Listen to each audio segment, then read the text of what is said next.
when there's no more hope is left in me. I can see what comes my way, and I'm always lost. There's nowhere else to go. All I do is fall.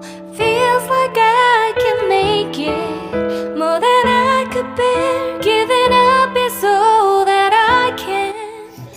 आपण जो लसूण घेतला होता त्याला आपण अशा पद्धतीने कुटून घेणार आहोत। हे पहा, वरण बनवण्यासाठी आपण अशा पद्धतीचा पॅन घेऊन त्याच्यामध्ये 2 ते 3 चमचे आपल्या गरजेनुसार तेल टाकून त्याला मंद आचेवरती गरम करून घेणार आहोत। आधी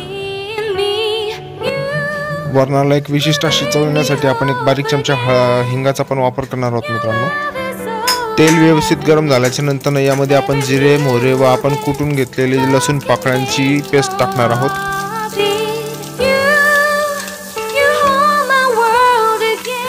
याला मंद आचेवरती आपण अशा पद्धतीने परतून झाल्याच्या नंतर यामध्ये आपण बारीक चिरलेल्या मिरच्या ऍड करणार आहोत।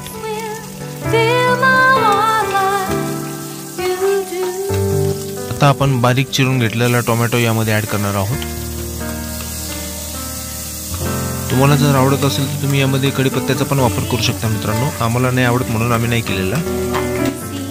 आता आपल्याला यामध्ये हिंग ऍड करायचे आहे, ज्यामुळे आपल्या वरणाला एक मस्त अशी टेस्ट येईल।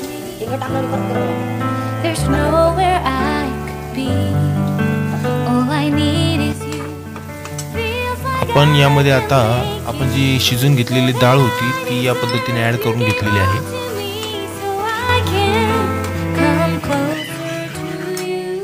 यानंतर आपल्याला आपल्या गरजेनुसार या मिश्रणामध्ये पाणी ऍड करायचे आहे।